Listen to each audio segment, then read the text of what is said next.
দারুদ শরীফ শান্তির ধারা বর্ষিত হোক, আমিন। আল্লাহুম্মা সাল্লি আলাইহি আল্লাহুম্মা বারিক আলাইহি। ভাই মুসলমান, আমি 11টা পর্যন্ত আছি আপনাদের সামনে ইনশাআল্লাহ তাআলা। 11টা থেকে নিয়ে আমার ভাই মাওলানা হযরত আলী সাহেব আপনাদের সামনে আসবেন। তবে এই সময়টাতে আমি দুটা বিষয় নিয়ে আলোচনা করব, দুটা পয়েন্ট আপনাদের সামনে রাখব। 1 নম্বর পয়েন্ট যে আপনাদেরকে আমি কিছু দিব,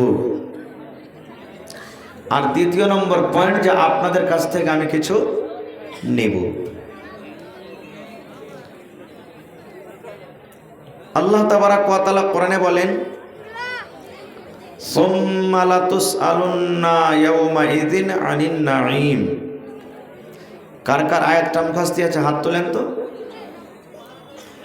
যে আয়াতটা আমি পড়লাম, সুম্মা লাতুসআলুন্না ইয়াওমা ইযিন আনিন নাঈম, মাশাআল্লাহ, মোটামুটি সবাই জানছেন আয়াতটা। আয়াতটা প্রায় মানুষের মুখস্থ রয়েছে, কিন্তু আয়াতটার অর্থ, আয়াতটার মানা, আয়াতটার তরজমা সবাই আমরা জানি না।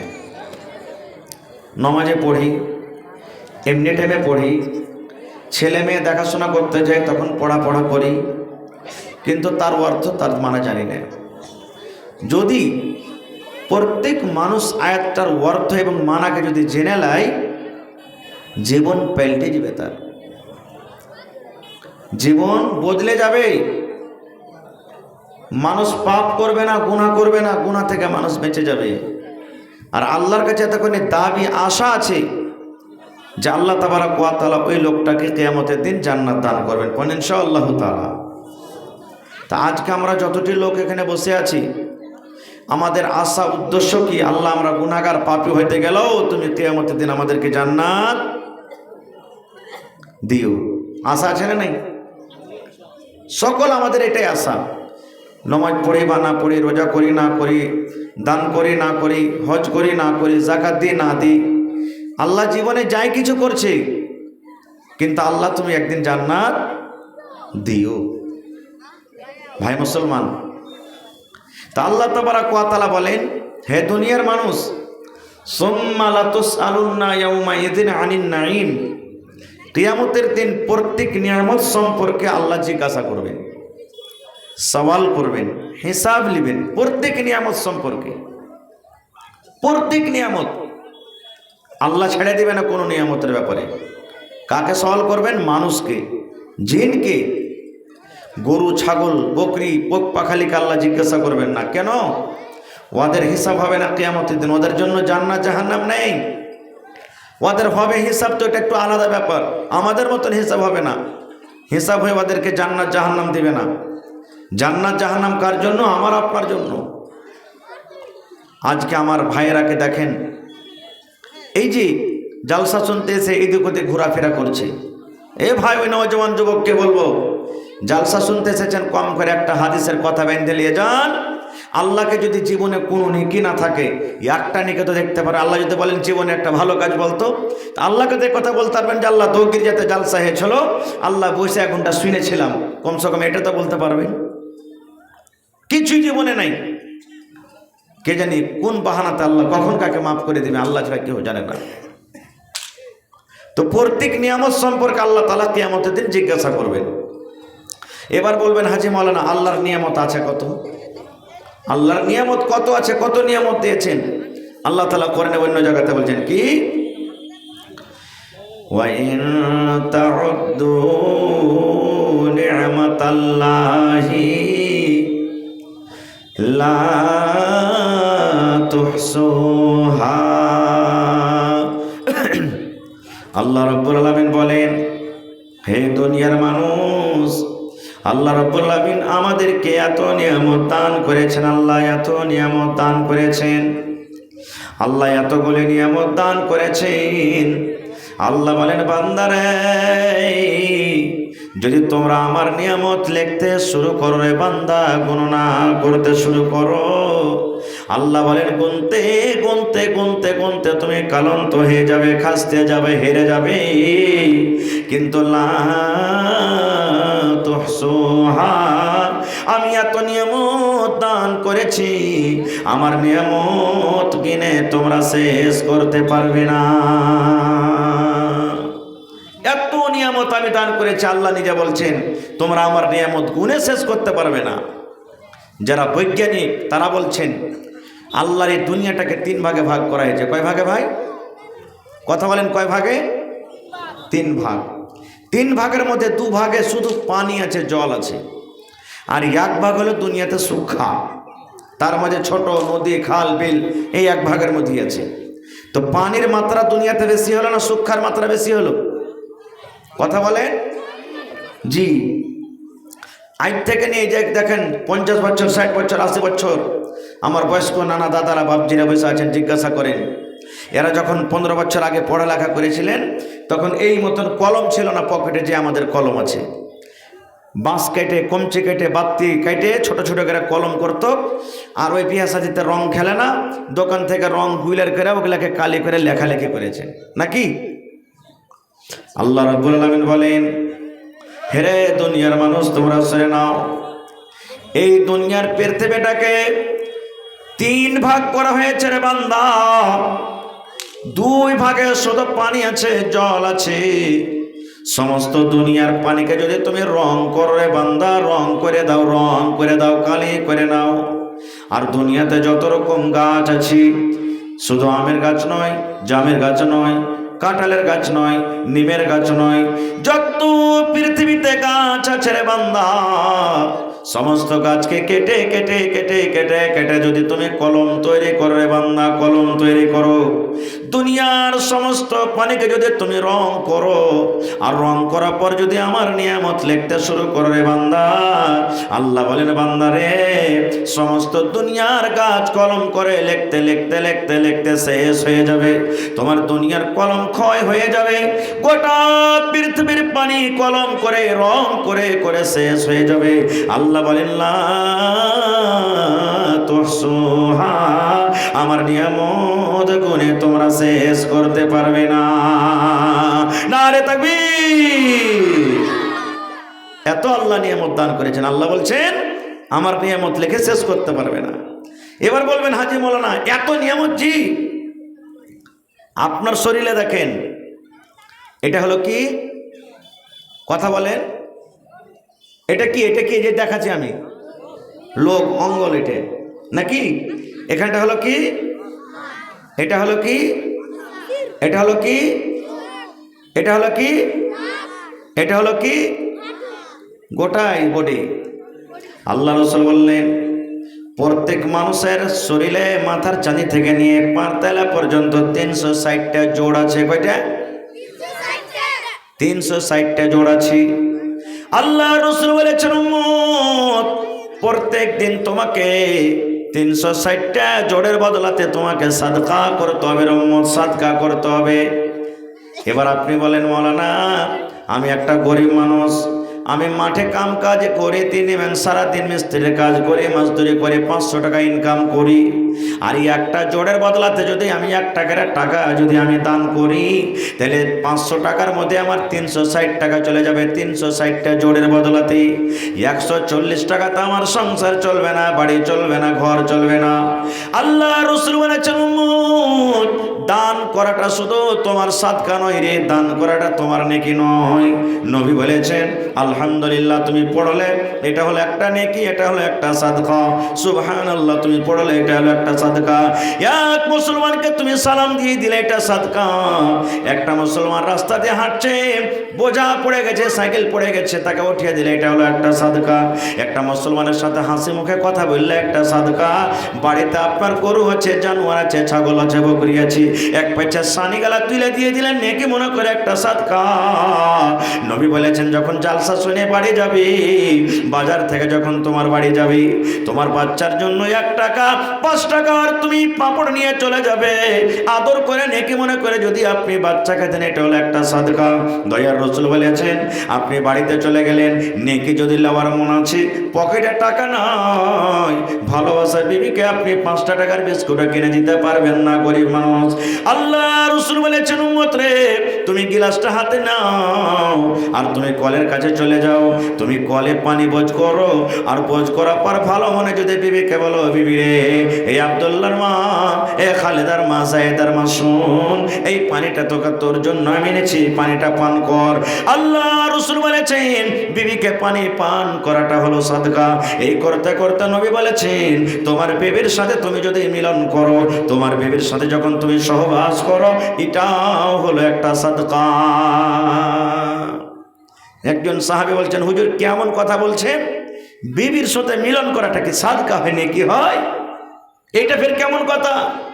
আল্লাহ রাসূল বললেন, সাহাবী রে, বিবির সাথে মিলন করা, হাম স্ত্রী করা সাদকা, ওটা তোমার হালাল স্ত্রী, যাকে তুমি মোহরানা দিয়ে বাড়িতে এনেছো। দয়ার রাসূল বললেন, বাবারে, তোমার বিবির সাথে যদি তুমি মিলন না করে ওয়াপার বেটি ছেলের সাথে যদি তুমি মিলন করো, তোমার গুনাহ হবে, জিনা হবে কি হবে না?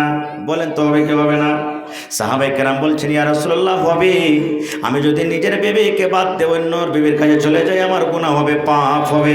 এবার নবী বললেন, সাহাবী রে, ওয়াপার বিবির কাছে যাওয়াটা যেমন গুনাহ পাপ হয়, ওই কাজটা যদি তোমার নিজের পারিয়ারের সাথে করো, তাহলে তোমার কেন সাদকা নেকি হবে না? তো বিবিটা হলো কি একটা নিয়ামত, আল্লাহর দেওয়া একটা নিয়ামত। বিবির সম্পর্কে আপনাকে কিয়ামতের দিন জিজ্ঞাসা করবেন, বিবির তুমি কতটুকু হক আদায় করেছো, বিবির কতটুকু হক আদায় করেছো। আল্লাহ রাব্বুল আলামিন মা খালারাকে জিজ্ঞাসা করবেন, রে আল্লাহর বান্দি, তোমার স্বামী হলো তোমার জন্য একটা নিয়ামত রে, কিয়ামতের দিন তোমার স্বামীর কতটুকু তুমি হক আদায় করেছো।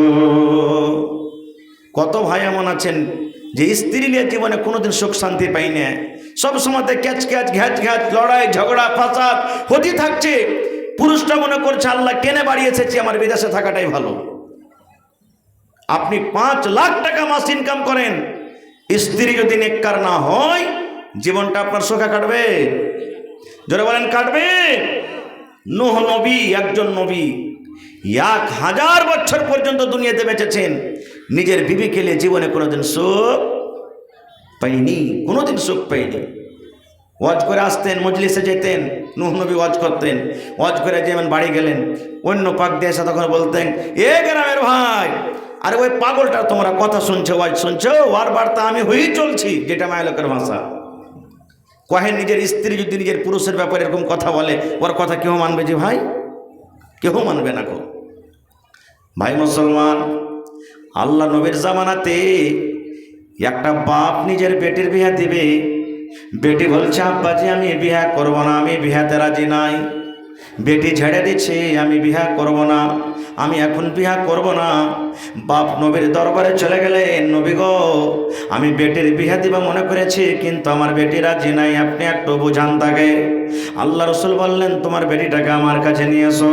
বেটিকে সাথে করে নবীর দরবারে চলে গেলেন। আল্লাহ রাসূল বললেন, হে আল্লাহর বান্দি, এটা তোমার কে? বলছে, ইয়া রাসূলুল্লাহ, এটা আমার আব্বা। বলছে, তোমার আব্বা তোমার বিয়ে দিবার কথা বলছে নাকি? বলছে, জি। তুমি কি বলছো? বলছে, নবী গো, আমি বিয়েতে রাজি নাই, আমি কিন্তু এখনো বিয়ে করব না। এবার নবী বললে, কেন করবে না রে মা? তোমার আব্বা তোমার জন্য একটা ভালো জামাই ধরেছে, তোমার আব্বা তোমার জন্য একটা ভালো ছেলে খুঁজেছে, তুমি রাজি হয়ে যাও, তোমার আব্বার কথা মেনে নাও, তুমি বিয়েটা করে নাও।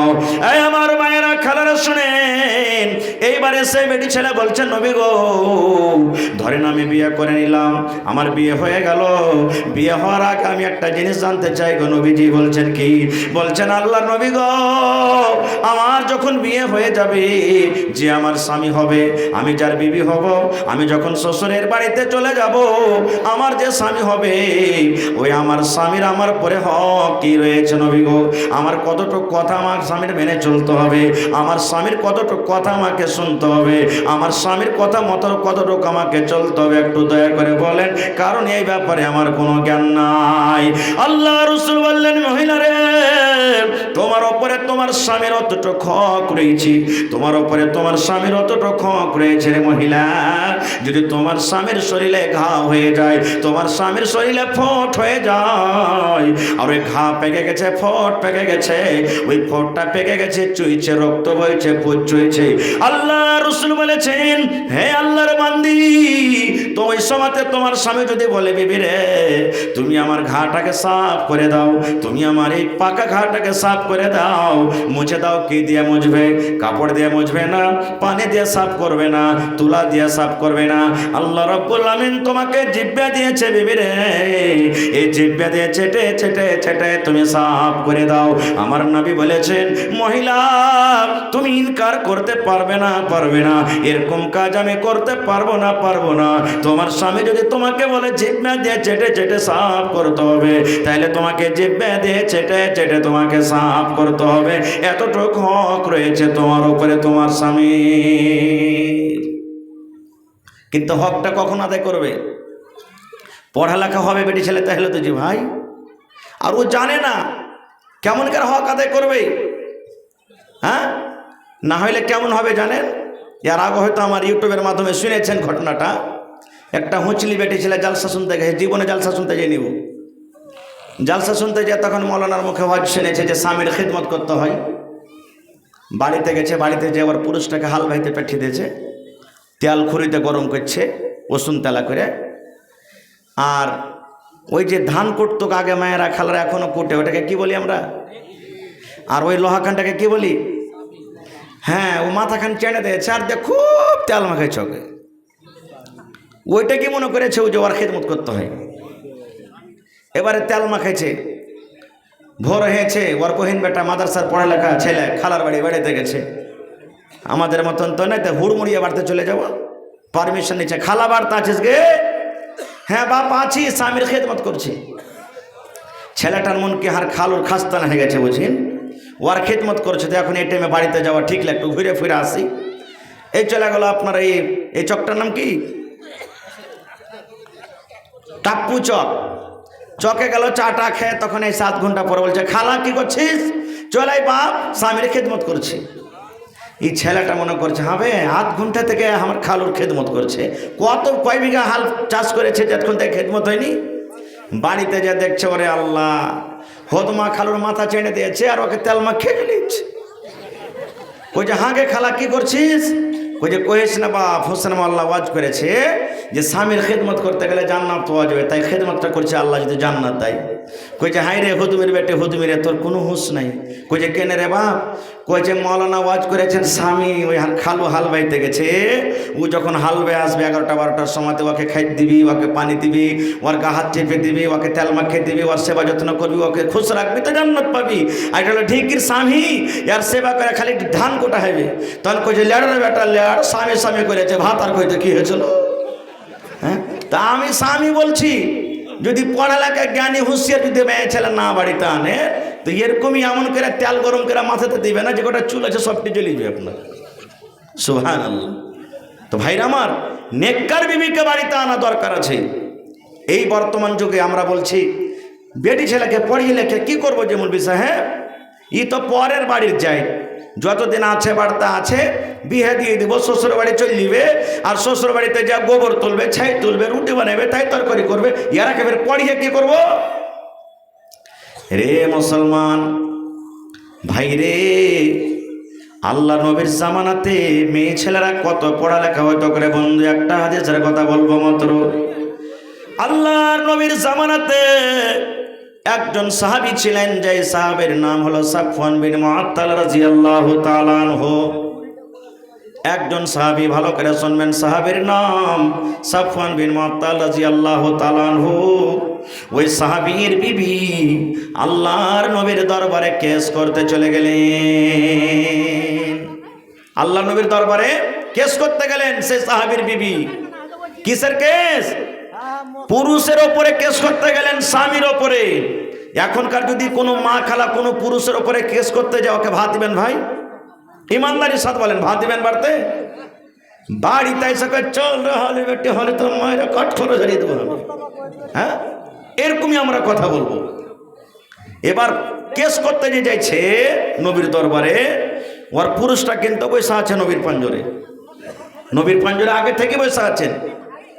আপনি বলেন তো, এক তো পুরুষের শিকায়ত করা, অভি তার সামনে, এর মানে বুঝতে হবে কত সাহস নাকি।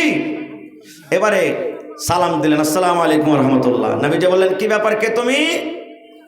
এবার মহিলা বলছেন, আল্লাহর নবী গো, সাফওয়ান বিন মুআত্তাল আমার স্বামী। নিজের পরিচয় দিয়ে বলছেন, এই যে আপনার পাঞ্জরে বসা আছেন, এই যে আপনার পাঞ্জরে বসা আছেন সাফওয়ান বিন মুআত্তাল, এটা আমার স্বামী। আমি আমার স্বামীর ওপরে 3খানা কেস করতে এসেছি নবী গো, 3খানা শিকায়ত নিয়ে এসেছি। কয়টা? জোরে বলেন। 1 নম্বরে নবী গো, আমি যখন নামাজ পড়ি আমার স্বামী নামাজের হালাতে আমাকে মারে আর বলে, বিবি রে তুই নামাজ ছেড়ে দে। আমি হয়তো নামাজে দাঁড় হয়ে আছি, আমি হয়তো রুকুতে চলে গেছি, আমি হয়তো তাশাহুদে চলে গেছি, আমি হয়তো সাজদাতে বসে আছি, নামাজের হালাতে আমাকে ফাঁট মারে, কিল মারে, আমাকে গুতা দেয় আর বলে, বিবি রে নামাজ ছেড়ে দে, তোকে নামাজ পড়তে হবে না। নামাজ পড়ি তখন আমাকে মারে, এটা ভালো কাজ জি ভাই? ওরে আল্লাহ, নামাজের হালাতে মারছেন। এবার বলছেন, নবী গো 2 নম্বর শিকায়ত গো আল্লাহ রসুল, আমি যখন রোজা রাখি আমার রোজা কিন্তু ভেঙে দেয়, আমাকে বলে, বিবি রে তুই রোজাটা ভেঙে দে, রোজা রাখতে হবে না। আমি কিন্তু তার কথা মানি না। আমি যখন তার কথা না মানি, আমার মুখে তখন হয়তো খাজুর দিতে আসি, আমার মুখে হয়তো দুধ দিতে আসি, আমার মতো হয়তো কোনো পানি দিতে আসি, দিয়ে আমার রোজাটাকে ভেঙে দেয়। না যদি পারে নবী গো, আমার হাত খান্ডাকে ধরে টানতে টানতে টানতে বিছানের দিকে নিয়ে চলে যায়, আর নিয়ে যাওয়ার পর আমার সাথে সহবাস করে, আমার সাথে মিলন করে, আর মিলন করার পর আমার রোজাটাকে ভেঙে দেয়। কয়টা হলো? কয়টা হলো যে ভাই? 3 নম্বরে বলছেন, নবী গো, আমার স্বামী সাফওয়ান ফজরের নামাজ পড়েন যখন সূর্য উঠে যায়, সূর্য ওঠার আগে কিন্তু নামাজ পড়ে না। ফজরের আজান কখন হয়? ফজরের নামাজ কখন হয়? সূর্য ওঠার আগে না পরে? আর নামাজ পড়তো কখন? পরে। 1 নম্বর হলো নামাজ পড়ে তখন মারে, 2 নম্বর আমার রোজাটাকে ভেঙে দেয়, 3 নম্বরে ফজরের নামাজ পড়ে যখন কিন্তু সূর্য উঠে যায়। সমস্ত কথা শোনা পর এবার নবীজি তার স্বামীকে বলছেন, এই সাফওয়ান, তোমার স্ত্রী তোমার ব্যাপারে যে কথা বলেছে, শিকায়ত করেছে, এটা সত্য না মিথ্যা? আমাদের মতন যদি খালি পুরুষ হইতো, আমরা মৌলবি হইতে গেল, কি হলো? হ্যাঁ, তোকে খাই দিছি, কাপড় দিছি, এই দিছি, ও দিছি, আর তুই মান সম্মানটাকে মাটিতে মিটিয়ে দিলি, তুই খুব বাহাদুর হয়ে গেলি, বাড়িতে যে দেখ তোর কাঠ করে না ঝরিয়ে দিই আমি, এরকমই কথা বলবো। কিন্তু রে সুবহানাল্লাহ, একজন সাহাবী যার সিনাতে কোরআন, সেই সাহাবী বলছেন, আল্লাহ আজকে যদি আমি মিথ্যা কথা বলে পার হয়ে যাই, না নবী আমি মানি না, আমি রোজা ভাঙ্গি না, যদি পার হয়ে যাই তাহলে কিয়ামতের দিন আল্লাহর কাঠ ঘোরা থেকে আমি পার হইতে পারবো না। এবার সত্য কথাটা নবীকে বলে দিলেন, নবী গো, আমার ব্যাপারে আমার স্ত্রী যা কিছু বলেছে নবী গো, সবগুলো সত্য বলেছে, একটাও কিন্তু মিথ্যা কথা বলেনি, সবই ঠিক বলেছেন। এবার রাসূল বলছেন, আরে বাবা, নামাজটা হয়তো আল্লাহর ইবাদত, তো নামাজের হাতে তুমি কেন মারো তোমার বিবিকে? নামাজের হাতে তো মারতে হয় না। এবার সাহাবী বলছেন, নবী গো, আমিও জানি নামাজটা হলো আল্লাহর একটা ইবাদত, আল্লাহর একটা বান্দেগি। নামাজ যখন পড়ে তখন আল্লাহকে ডাক দেয়, কিন্তু নবী গো, আমার বিবি নামাজ পড়ে কখন জানেন? আমি একটা গরিব মানুষ, মাঠে কাম কাজ করতে সারাদিনের মতন চলে যাই, সন্ধ্যাবেলাতে আমি বাড়িতে আসি, আমি নামাজ পড়ি, এশারের নামাজ পড়ি, আর নামাজ পড়ার পর আমি বিছানায় চলে যাই। আমার বিবি এশারের নামাজের পর আমার বিছানায় কিন্তু আসে না কোনো বিজি। আমি তাকে ডাক দিই, বিবি রে আমার বিছানায় তুমি এসো, আমি সারাদিন কাম কাজ করেছি, আমার মাথাতে তুমি একটু তেল গালা দিয়ে দাও, আমার গা হাতটা তুমি একটু টিপে দাও, এই আমার কপালটা একটু তুমি টিপে দাও, পাটা একটু টিপে দাও, আমার বিছানায় তুমি একটু আরাম করো, বিছানায় আমার একা একা ঘুম আসে না, বিবি রে তুমি আমার বিছানায় এসো। কিন্তু নবী গো, আমার বিবি এই যে এশারের নামাজের পর এত লম্বা লম্বা করে কোরআন তেলাওয়াত করে, নামাজ পড়ে, এক এক রাকাতে কোরআনের দুটা করে বড় বড় সূরা তেলাওয়াত করেন। সূরা বাকারা বড় সূরা, কোরআনে আলে ইমরান সূরা বড় সূরা, সূরা নিসা সূরা বড় সূরা। আল্লাহর নবী গো 4 পারা কিংবা 4.5 পারা করে কোরআন এক এক রাকাতে তেলাওয়াত করেন। কয় পারা? 4 পারা কিংবা 4.5 পারা কোরআন এক রাকাতে পড়ছেন। আর এখনকার হাফিজ সাহেবরা যদি রমজান মাসে খালি যদি 1 আয়াত বেশি পড়ে দেয়, মারবে পাশাতে এমন আমার অন করে মশা মারবে, ইহা তো লম্বা করে কি পড়িতে হয় যেমন স্যার। 4 পারা 4.5 পারা কোরআন এক রেখাতে। এবার বলেন 4 রাকাত নামাজ পড়তে কত লম্বা হইতে পারে? বলছে নবী গো, কোনোদিন রাত 2টা হয়ে যায়, কোনোদিন রাত 3টা হয়ে যায়, কোনোদিন ফজর হয়ে যায়। আমি বিবিকে বলি, বিবি রে তুমি নামাজটা লম্বা করিও না রে বিবি, তুমি আমার বিছানে এসো, তুমি আমার বিছানে এসো। আমি 1 দিন বুঝালাম, 2 দিন বুঝালাম, 3 দিন বুঝালাম, আমার কথা যখন না মানে নবী গো, আমি যখন বুঝে না পারলাম তখন আমি তাকে মারি আর বলি, বিবি রে নামাজ ছেড়ে দে রে বিবি, তোকে নামাজ পড়তে হবে না। এই কারণে আমি আমার বিবিকে মারি। দয়ার নবী এলান করে দিলেন, আরে আল্লাহর বান্দি, হে মহিলার দল, তোমরা শোনো, যখন তোমার স্বামীরা বাড়িতে থাকবে, তোমার স্বামীরা যখন বাড়িতে থাকবে, তখন লম্বা লম্বা করে কেরাত তোমাদেরকে করে নামাজ পড়তে হবে না, বড় বড় সূরা তোমাদেরকে পড়তে হবে না, ছোট ছোট সূরা পড়ে তুমি তাড়াতাড়ি করে নামাজ শেষ করো আর তোমার স্বামীর বাড়িতে তুমি চলে যাও, তোমার স্বামীর বিছানাতে তুমি চলে যাও, তোমার স্বামীর কাছে তুমি চলে যাও।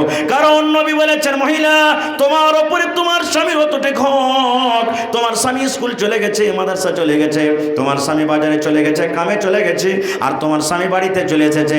বাড়িতে আসার পর এমন টাইমে তোমাকে দেখে তুমি ভাত রান্না করো, এমন টাইমে তোমাকে দেখে তুমি তরকারি রান্না করো, এমন টাইমে তোমাকে দেখে বাড়িতে এসে তুমি রুটি বানাও, আর তোমার রুটি হয়ে গেছে, রুটি তোমার সেঁকা হয়ে গেছে, রুটিতে হাত বাড়িয়ে দিয়েছো তুমি তুলবে। এরকম টাইমে তোমার বিবি যদি তোমার স্বামী বলে, এ আব্দুল্লাহর মা, এ হালেমার মা, জাহিদার মা রে, তাড়াতাড়ি করে আমার পাঞ্জরে আয়, আমার দিকে আয়, বিছানে চল, ঘরে আয়। নবী বলেছেন, মহিলা রে তুমি এই কথা তোমার স্বামীকে বলতে পারবে না, স্বামী গো এই রুটিটা উঠিয়ে নি, না হলে পুড়ে যাবে, জ্বলে যাবে, ছাই হয়ে যাবে, আমি একটুখানি দাঁড়ান, আমি আসছি। আল্লাহ রাসূল বলেছেন, তোমার উপরে তোমার স্বামীর অতটুকু হক রয়েছে, তোমার রুটি জ্বলে যায়, তোমার রুটি পুড়ে যায়, তোমার তরকারি পুড়ে যায়, তোমার ভাত পুড়ে যায়, তুমি তাড়াতাড়ি করে তোমার স্বামীর বিছানাতে তুমি চলে যাও। নারে তাকবীর। যদি কোনো মহিলা নিজের স্বামীর যদি হক না আদায় করে, এটা হলো একটা ওর জন্য বড় নিয়ামত। আল্লাহ তাবারক ওয়া তাআলা কিয়ামতের দিন জিজ্ঞাসা করবেন। 2টা আরো থাকলো, এদিকে আমি যাব না। বলার উদ্দেশ্য, সেই জামানার মহিলারা কত কোরআন জানতেন। দেখেন যে এক রেখাতে 4 পারা করে যে মহিলা কোরআন তেলাওয়াত করে, তাহলে বুঝেন তো তার কত কোরআন মুখস্থ ছিল, কত কোরআন মুখস্থ ছিল। আর আজকে আমাদের বেটিরকে কোরআন কতখানি মুখস্থ আছে জানেন? 12-13 বছরকার বয়সে বিয়ে, দেখতে এসছে কতখানি পড়ালেখা করেছে জি, পট করে মা বলবে, আর কইও না ভাই, সিফারা পড়া খালি কোরআনে পা দিয়েছ, তোমরা দেখতে চলে এসছো। এই দেখেন, এই তো আমাদের পড়া। আমি ধন্যবাদ জানাই আমার ভাই শাহনওয়াজ আলমকে, যে আপনাদেরকে নিয়ে এখানে একটা বানাত মাদ্রাসার আয়োজন করেছেন, খুলেছেন। 7 দিন ভাই, তার আপনার সুখী জীবন হবে, ছেলে পিলা সুখী হবে, জামাই ভাবে ভালো পাবেন, আগে আপনার বাড়ির সুখে শান্তিতে থাকবে। নিয়ামত কি জিনিস জানেন? একটা ঘটনা শোনাই। 80 বছরের এক বুড়া, শ্বাস নিতে পারে না, হঠাৎ অসুস্থ, শরীর খারাপ, নিয়ে চলে গেলেন হসপিটালে। আইসিইউতে ভর্তি করলেন। আইসিইউ বুঝেন তো আপনারা, ইমার্জেন্সি পেশেন্ট।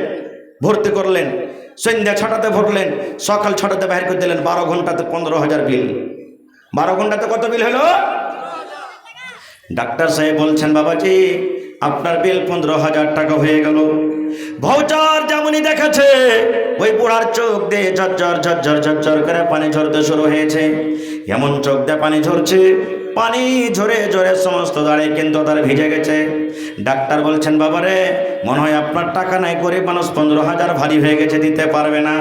এবার ডাক্তার বলছেন, 5,000 মাফ করে দিলাম, বাঁচলো কত? জোরে বলেন। 10,000। 10,000 টাকা আপনি দিয়ে দেন। তাও বুড়া কোনো কথা বলে না, শুধু কান্দে চলে যায়, চোখ দিয়ে তার ঝরঝর ঝরঝর ঝরঝর করে পানি ঝরে, কিন্তু কিছু কথা বলে না। এবারে ডাক্তার মনে করলেন 10,000 টাকা মনে হয় ভারী হয়ে গেল, দিতে পারবে না। এবার বলছেন, ডাক্তার এই আল্লাহর বান্দা, আমি 10,000-এ আরো 5,000 তোমার মাফ করে দিলাম, বাঁচলো কত? এবার কিন্তু তার চোখের পানি বন্ধ হয় না, এখনো কিন্তু কাঁদতে আছি। ডাক্তার ভাবা চিন্তা করে বলছে, না আরে ই তো খাটতে পারবে না, বুড়া মানুষ, এর তো পয়সা নেই, টাকা পকেটে নাই, কে টাকা দিবে? বলছেন, বাপজি তুমি বাড়িতে চলে যাও, তোমাকে টাকা লাগবে না, আমি তোমার ফ্রিতে এলাজ করে দিলাম, তুমি আমার জন্য শুধু দোয়া করবে। বাড়িতে যাও, তোমাকে টাকা লাগবে না। এবারে গোটা টাকা মাফ করার পরে না মুসলমান বুড়ার চোখ দিয়ে ঝরঝর করে পানি ঝরে যায়, কিন্তু চোখ বন্ধ হয়নি। এবার ডাক্তার অবাক হয়ে বলছেন, বাপজি কিছু আমি বুঝতে পারলাম না, আমি প্রথমে 15,000 থেকে 10 করলাম, 10 থেকে আবার 5 করলাম, 5 থেকে 0 করে দিলাম, মাফ করে দিলাম। এবার তো আপনি খুশি হয়ে বাড়ি যেতে পারেন, তবু আপনার চোখে এখনো পানি দেখছি, কারণটা কি একটু বলেন তো দেখি। এবারে তখন 80 বছরকার বুড়া বলছেন, ডাক্তার 15,000 টাকা আমার কোনো ভারী হয়নি রে ডাক্তার, 15,000 কেন রে? আজকে যদি আমার 1 লক্ষ টাকা বিল বনতো, আল্লাহ আমাকে মাল দিয়েছে, আমি আদায় করার ক্ষমতা রেখে দিতে পারবো। এবার ডাক্তার বলছেন, তবে কেন কান্দেন? বলছেন, ডাক্তার রে এই জন্য আমি কান্দি রে ডাক্তার, যে আজকে আমি 12 ঘন্টা তোমার হসপিটাল আমি থাকলাম, 12 ঘন্টা তুমি আমার এলাজ করলে, আর 12 ঘন্টা শুধু শ্বাসের এলাজ করে আমার ভেউচার বনে গেল 15,000 টাকা। 15,000 টাকা তুমি আমার কাছে নেবে? আরে ডাক্তার, যেদিন থেকে আমি মায়ের পেট থেকে দুনিয়াতে এসেছি, সেদিন থেকে আজকে আমার বয়স 80 বছর হয়ে গেল। আল্লাহ যদি কিয়ামতের দিন আমাকে কথা বলেন, বান্দারে তোর হাতের হিসাবটা লিব না রে বান্দা, আমি চোখ দিয়েছিলাম চোখের হিসাব লিব না, পা দিয়েছিলাম পায়ের হিসাব লিব না রে বান্দা, মাথা দিয়েছিলাম মাথার হিসাব লিব না, দাঁত দিয়েছিলাম দাঁতের হিসাব লিব না রে বান্দা, নমাজ পড়েছিস কি পড়েছিস না হিসাবটা লিব না, রোজা রেখেছিস কি রাখিস না হিসাব লিব না, তুই জাকাত দিয়েছিস কি দিস না হিসাব লিব না, হজ করেছিস কি করিস না হিসাব লিব না। আল্লাহ যদি একটাই প্রশ্ন করবে, ডাক্তার বান্দারে 80 বছর জীবন দিয়েছিলাম, এই 80 বছর জীবনে কতবার তুমি আমার অক্সিজেন টেনে টেনে তুমি শ্বাস নিয়েছো রে বান্দা, এই শ্বাসের হিসাবটা তুমি আমাকে দিয়ে দাও। ডাক্তার যদি 12 ঘন্টার দাম 15,000 হয়, তাহলে 80 বছরকার দাম কত হইতে পারবে? এই জন্য আমি কান্দি, আল্লাহ রে এই শ্বাসের হিসাব আমি কিয়ামতের দিন কিভাবে দিব? আর আল্লাহর কোরআন বলছেন, প্রত্যেক নিয়ামত সম্পর্কে আল্লাহ হিসাব নেবেন, আল্লাহ রাব্বুল আমিন কিন্তু ছেড়ে দিবেন না। এই জন্য আমি কান্দি। আছেন ভাই কোথায়? আমার কাছে একটা বই আছে, গল্পর মাধ্যমে জ্ঞান। গল্প করতে গেলে জ্ঞান বাড়বে, আমার আপনার দুনিয়াদারি গল্প নয়। অতি একটা লেখছেন ঘটনা মানুষকে বোঝার জন্য। একটা নওজওয়ান যুবক 20-25 বছরকার বয়স, আল্লাহর ইবাদত বান্দিগিতে পাগল হয়ে আছে, জীবনে গুনাহ কি জিনিস বোঝে না। একদিন মালাকুল মত মানুষের রূপে তার কাছে এসছে, আসার পর তখন বলছেন, আল্লাহর বান্দা যুবক, তুমি ইবাদত বান্দেগি করছো, করো, ভালো কথা, ছাড়িও না, কিন্তু তোমাকে একটা কথা বলি, যখন তুমি মরবে তোমার কাছে একটা চিঠি আসবে। কি আসবে? জোরে বলেন, কি আসবে? চিঠি। ওই চিঠিটা যখন আসবে তখন তুমি বুঝে নিও যে আমি আর বেশি দিন দুনিয়াতে। নওজওয়ান তখন মনে করছে, হ্যাঁ মরার আগে যখন আমার কাছে চিঠি আসবে, তো আমি আর কেন দুনিয়াদারিতে পাগল হব না, এত কেন কষ্ট করবো? চিঠিটা আসবে তখন তোবা ইস্তেগফার করবো, নেককার হয়ে যাব। সব নেক কাম বাদ দিয়ে ভাই দুনিয়ার যত বুরা কাম সব করতে লাগলো। 1 বছর গেল, 2 বছর গেল, বয়স 50 হয়ে গেল, 60 বছর হয়ে গেল, 70 বছর হয়ে গেল, দাঁত ঝরে গেল, মাথার চুল পেকে গেল, চোখ ঝলমাল করতে লাগলো, চামড়া জড়ো হয়ে গেল, আর চলতে পারে না, মাথা কোমর ঝুঁকে গেল। এবার 80-90 বছর বয়স হয়ে গেল, কিন্তু চিঠি তার কাছে কিন্তু আসে না, চিঠি আছে না। মনে মনে বলছে, হ্যাঁ ওই লোকটা কি মিথ্যা কথা বলে গেল নাকি? আমি কখন মরে যাব, কখন চিঠি আসবে? হঠাৎ করে 80-90 বছর বয়স, একদিন আবার ওই মালাকুল মত চলে এসছেন। ও জানে না যে এটা মালাকুল মত। এবার বলছেন, তুমি তাইয়ার আছো, তোমার এখন জান কবজ করবো, জান কবজ করে তুমি আর নিয়ে যাব। এবার তখন ওই বুড়া বলছেন, এরে আল্লাহর বান্দা, তুমি কেন আমার সাথে মিথ্যা কথা বলেছো? বলছে, কি মিথ্যা কথা? বলছে, আমার বয়স যখন 25 বছর ছিল, তুমি আমাকে বলেছিলে মরার আগে তোমার কাছে একটা চিঠি আসবি, আর ওই চিঠিটা যখন তুমি পেয়ে যাবে তখন মনে করি এখন দুনিয়াতে আমি আর বাঁচবো না। তবে তুমি চিঠিটা না পাঠিয়ে ডাইরেক্ট আমার জান কবজ করতে কেন এসেছো?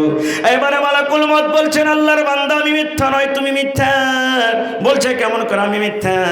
বলছে, আল্লাহর বান্দারে একটা চিঠি নয়, নয়, কত চিঠি তোমার কাছে এসেছে কিন্তু তুমি চিঠি একদিনও পড়ে দেখোনি। বলছে কেমন কথা? বলছে বান্দারে আমি যখন এসেছিলাম তখন তোমার বয়স কত? বলছে 25 বছর। বলছে এখন তোমার বয়স কত? বলছে 80 বছর। বলছে যখন আমি এসেছিলাম তখন তোমার মাথার চুল কি পেকে ছিল? বলছে না। বলছে এখন কি পেকে আছে? বলছে হ্যাঁ। বলছে মাথার চুল পেকে যাওয়া মানে এটা আল্লাহর পক্ষ থেকে একটা চিঠি। আজকে তোমার মুখে একটাও দাঁত নাই, সমস্ত দাঁত তোমার উঠে গেছে, এর মানে হলে একটা আল্লাহর পক্ষ থেকে চিঠি। যখন তোমার কাছে আমি এসেছিলাম তুমি হাট্টা কাট্টা জোয়ান ছিলে, এখন দেখো তোমার কোমর টেঁড়া হয়ে গেছে, তুমি সোজা হইতে পারো না, এটা আল্লাহ রাব্বুল আলামিনের পক্ষ থেকে একটা চিঠি। যখন তোমার কাছে আমি এসেছিলাম তুমি দৌড়াইতে পারছিলে, এখন তুমি দৌড়াইতে পারবে না, এটা আল্লাহ রাব্বুল আলামিনের পক্ষ থেকে একটা চিঠি। দুনিয়ার শক্তি তোমার শেষ হয়েছে, এটা আল্লাহ রাব্বুল আলামিনের পক্ষ থেকে একটা চিঠি। এত চিঠি আসা পর তুমি বলছো একটা চিঠি আসেনি, তোমার কথা শোনা হবে না, হবে না। ওই পাপের অবস্থাতে তার কিন্তু জান কবজ করে নিয়ে চলে গেলেন। নারে তাকবীর! হয়নি, হবে না, হতে পারে না, আমার নবীর সাথে কারো তুলনা। হয়নি, হবে না, হতে পারে না, আমার নবীর সাথে কারো তুলনা। হায়রে তুলনা তো দূরের কথা, ছায়াও মিলে না। হয়নি, হবে না, হতে পারে না, আমার নবীর সাথে কারো তুলনা। ভাই মুসলমান, ইচ্ছা ছিল ওয়াজ শোনাবো আপনাদেরকে কিছু, তবে আল্লাহ তাবারাক ওয়া তাআলা আওলাদ দিয়েছেন একটা নিয়ামত। আওলাদ সম্পর্কে জিজ্ঞাসা করতে বলেন, তোমার বেটা বেটিকে তুমি পড়ালছো না পড়নি? ভাই আমার, তাহলে বেটি ছেলের মাদ্রাসা দরকার আছে। একটা বেটাকে পড়াইবেন তো একটাই লোককে আপনি পড়াইলেন, আর একটা বেটি ছেলেকে যদি পড়ান একটা পরিবারকে আপনি পড়িয়ে দিলেন। না হলে 10-15 বছর আগে আমার মা খালারা যখন পেশাব করাতে ছেলে পেলাগালাকে উঠতো তখন কি কইতো জানেন? আগে তেরাইতে উঠতো আর ওইটা কইতো, কেন মরার বেটা মরা, তুই বিছানে মুচ্ছিস, দোয়া পড় না। কি দোয়া কইতো জানেন? 1 বাত্তা, 2 বাত্তা, 3 বাত্তা, ঘর সত্তা, বাহির মত্তা। এলে শিখাইতো না? বেটিরাকে না পড়াইবেন তো এরকমই হবে, এগুলি শিখাইবে। কিন্তু এখনকার জামানার বহিনারা এগুলা শিখাই না। কেন? ওরা জানছে নবীর হাদিস। পেশাব পায়খানা করতে যখন বসবে তখন এই দোয়াটা পড়বে, বিসমিল্লাহি আল্লাহুম্মা ইন্নী আউযু বিকা মিনাল খুবুসি ওয়াল খাবাইস। ভাই আমার, তাহলে সেই মাদ্রাসার সরকার হলেন আপনারা। মাদ্রাসাতে সরকারি কোনো টাকা আসে না, সরকারি কোনো সহযোগিতা আসে না। মাদ্রাসার সরকার হলেন আপনারা। আপনাদেরকে মাদ্রাসা চালাইতে হবে, আপনারকে বেটি পড়বে। আল্লাহুস সামাদ খুলেছে, সাবাস দেন, তাকে দুয়া দেন, সময় দেন। টাকা দিতে না পারবেন বুদ্ধি দেন, ভালো বিচার দেন। ভাই আমার, দেখি আজকে বেটির জন্য কার বেটির পরে দয়া ময়া আছে। আল্লাহ রসুলের জামানাতে মক্কার লোকেরা নিজের বেটিকে জমিনে দফন করত, জমিনে পিটে দিত। আর আল্লাহ রসুল এলান করলেন, হে দুনিয়ার মানুষ, বেটিকে তোমরা মারিও না, কারণ ওই বেটিওয়ালা আর আমি নবী জান্নাতে পড়োশি হবো। কেমন? যেমন দুটা লোক পাঞ্জরে পাঞ্জরে আছে, আমি নবী আর ওই বেটির বাবা জান্নাতে পড়োশি হয়ে থাকবো। সুবহানাল্লাহ! এত বড় নবী এলান করে দিলেন, মার্তাবা দিয়ে দিলেন। তো সেই বেটির প্রতি মহব্বত ময়া কার আছে দেখি। একটা লোক এই মাদ্রাসার জন্য 1 কাঠা জমিন দান করতে পারবেন? 1 ডিসমিল জমিন দান করতে পারবেন? বানাতে যেখানে মাদ্রাসা খোলা হয়েছে আঞ্জর পাঞ্জর থাকলে দান করে দেন। না আছে কোনো মাঠে ময়দানে কোনো জায়গাতে আছে, বিক্রি করেন। যা টাকা হবে, মৌলানা আমি 1 কাঠা জমিন মাদ্রাসাতে আমি দিয়ে দিলাম, 1 ডিসমিল দিয়ে দিলাম, যা টাকা হবে বিক্রি করে লাগিয়ে দেব। একটা লোক দেখি 1000 ইটের দাম দিতে পারবেন বা 1000 ইট দিবেন? দেখি কোন আল্লাহর বান্দা আছেন 1 গাড়ি বালু দিবেন, কেউ 1 গাড়ি গিট্টি দিয়ে দিবেন, কেউ 1 কুইন্টাল রড দিয়ে দিবেন, 10 বড়া 15 বড়া 5 বড়া করে সিমেন্ট দিবেন। এবং দেখি কোন আল্লাহর বান্দা আছেন 30 পারা কোরআন, কোরআনের দাম আল্লাহ ছাড়া কেউ দিতে পারবে না। একটা জের জাবারও দেওয়ার মানুষের ক্ষমতা নাই, তবে তার মান সম্মান রেখে 30টা লোককে আমি দেখবো 1000, 2000, 5000, 1000, 2000, 5000 করে আমার হাতে কে বিসমিল্লাহ করবেন দেখি। যেখানে আপনার বেটিরা পড়বে। এলাকাতে ভুট্টা হয়েছে, মাকই হয়েছে। ভাই মুসলমান, 50টা লোক এসেন আপনারা, এমন 1 কুইন্টাল 2 কুইন্টাল 50 কিলো করে করে করে মাকে গেলে লেখিয়ে দিবেন। আল্লাহ তাবারাক ওয়া তাআলা কোরআনে বলেন, লাইন শাকারতুম লাযিদান্নাকুম। হে আমার বান্দা, যদি তোমরা আমার রাহে খরচ করো, আমার শুকরিয়া আদায় করো, আমি আল্লাহ তাআলা আরো বেশি বেশি করে তোমাদেরকে দান করব। আমি এলাকার মধ্যে কয়েক জায়গাতে এসেছি, এলাকার মানুষ খুব দানি, দান করতে কিন্তু খুব ভালো। ওয়াজ শুনতে যেমন ভালো, দান করতেও ভালো। আমি যেমন এই বরগাছিতে এসেছিলাম, তিলিভিট্টাতে এসেছিলাম, ডুবাডাঙ্গিতে এসেছিলাম, 3 জায়গাতে আমি এসেছি আল্লাহুস সামাদ। এখানকার মানুষকে যদি গোটা রাত ওয়াজ শোনা হয় একটা কহি হিলবে না। যেমন ওয়াজ শুনে তেমন দানও করে ভালো। এই ডুবাডাঙ্গিতে ছাগল পর্যন্ত পাওয়া গেছে, বকরি। 5-7 দিন আগে একটা জালসা দেখেছি, একজন মহিলা বেনামিতে 1 লক্ষ টাকা দান করেছেন। সুবহানাল্লাহ। বেনামিতে একজন মহিলা কানের যে বালি হয় 8 আনা কি 10 আনা ওজনের বালি খুলে দান পাঠিয়ে দিয়েছেন। একজন মহিলা গলা থেকে ওই যে গোল গোল 11টা তাবিজ হয়, তাবিজ গালাকে খুলে পাঠিয়ে দিয়েছেন, মাওলানা দোয়া করে দেবেন আল্লাহুস সামাদ। এই মতো একজন আমার ভাই সা কাঁদছেন, চোখতে পানি ঝরছেন, বলছেন মাওলানা আমি আমার আব্বাজানের জন্য 2 কাঠা জমিনও দান করে দিলাম। ছাগল পাইলাম, একটা লোককে বললাম গরু কেউ দান করবে না জি। একটা লোক এসে বলছেন মাওলানা আমি একটা ভোরবেলাতে গরুও দিয়ে দেবো, লিখলেন আমার নামে। সুবহানাল্লাহ। এরকম দুনিয়াতে আল্লাহর বান্দি আছেন। আমি কমিটির লোককে বলবো মা খালাকে পিন্ডালে চাদর দিয়ে দেন আপনারা। চাদর পাঠান মা খালাকে পিন্ডালে, মহিলা পিন্ডালে। আমার বোনেরাকে বলবো আপনারা মন খুলে খুলে চাদরে দান দিবেন, টাকা দিবেন, গহনা দিবেন, কানের দিবেন, লাখের দিবেন, আংটি দিবেন, হার দিবেন, কাঁসার বর্তন, থালি, গিলাস, পেয়ালা, বাটি, কাঁথা, গাদলা সব আল্লাহর রাহে খরচ হয়। এবং আজকে দেখি এই এলাকার মানুষ একটাই বানাত মাদ্রাসার জন্য, বেটিছেলের মাদ্রাসার জন্য ছাগল বকরি দিতে পারে কি পারে না। 1 কাঠার জমিনের আমি আবদার রাখলাম, তো আসেন তো দেখি 10,000 টাকার কি একটা কলম হবেন, 5,000 টাকার একটা কলম কি হবেন, এবং 30 পারা কোরআন সর্বপ্রথম বিসমিল্লাহকে করবেন 1,000, 2,000, 3,000, 1,000, 2,000, 3,000। আসেন তো ভাই চট চট চট চট করে।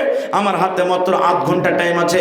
8 ঘন্টার মধ্যে আল্লাহর হস্তে আপনারা মেহেরবানি করে এই মেয়েদের মাদ্রাসা, বানাত মাদ্রাসা, আপনাদের মেয়েরা পড়বে, আপনার ভাতিজি পড়বে, পুতির নাতিনরা পড়বে।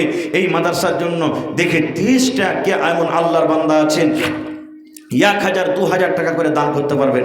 আসেন তো দেখি ভাই একটু আল্লাহর হস্তে। টাকা পকেটে না আছে, মোবাইলে আছে, অনলাইনের ব্যবস্থা আছে, এখানে আপনারা অনলাইন ব্যবস্থা দিতে পারেন। তাও অনলাইনের ব্যবস্থা আছে, অনলাইন দিতে পারেন। যদি অনলাইনও না থাকে মাকে গালা লেখান, ধান গালা লেখান, রমজান পর মাকে হবে তখন আপনি দিয়ে দিবেন। কারণ বেটি ছেলের মাদ্রাসা একটা খুব কঠিন জায়গা। বেটা ছেলের মাদ্রাসা হলো যেমন তেমন করে রেখে দিলাম জি না। বেটি ছেলের মাদ্রাসাতে ঘরের দরকার এবং বাউন্ডারির দরকার। আর বাউন্ডারি করতে গেলে ইট লাগবে, গিট্টি লাগবে, পাথর লাগবে, লোহা লাগবে, সিমেন্ট লাগবে, সব জিনিস লাগবে, আপনারা জানছেন ভাই। এই জন্য এটা হলো একটা গোলাপ ফুল, বানাত হলো একটা গোলাপ ফুল। গোলাপ ফুল যেমন ভালো করে হেফাজত করতে হয়, বানাত মাদ্রাসার তেমন হেফাজত করতে হবে। আর হেফাজত করবেন কি আপনারাকে দিতে হবে। তো একটু উঠেন তো ভাই, বিসমিল্লাহ করেন আমার হাতে। সর্বপ্রথম কে 1,000 টাকা দান করতে পারবেন? একটা লোক 10,000 টাকা দান করতে পারবেন। 1,000 ইট এখন দিবেন, পরে দিবেন। আল্লাহ ভালো রেখেছেন ভাই আপনাদেরকে। 5 বছর 10 বছর আগে এক জামানায় একটা টাইম এমন ছিল যে মানুষ খাইতে পারছিল না। আল্লাহুস সামাদ। এই দেখেন আমার নানা, কি নাম, মোহাম্মদ জালাল সাহেব, 1 পারা কোরআনের দাম 1,000 টাকা দিয়ে দিলেন। নারে তাকবীর। 30 পারা কোরআনে 1 পারা পাওয়া গেল, বাঁচলো কত? 29 পারা। ইনশাল্লাহ আসবে, ইনশাল্লাহ হবে। হিম্মতে বান্দা মাদাদে খোদা। হিম্মত করেন, আল্লাহ ব্যবস্থা করে দিবে আপনার। আল্লাহ ব্যবস্থা করবেন। আল্লাহ ছাড়া মানুষের মিজাল না যে 1 টাকা কোনো জায়গাতে খরচ করবে।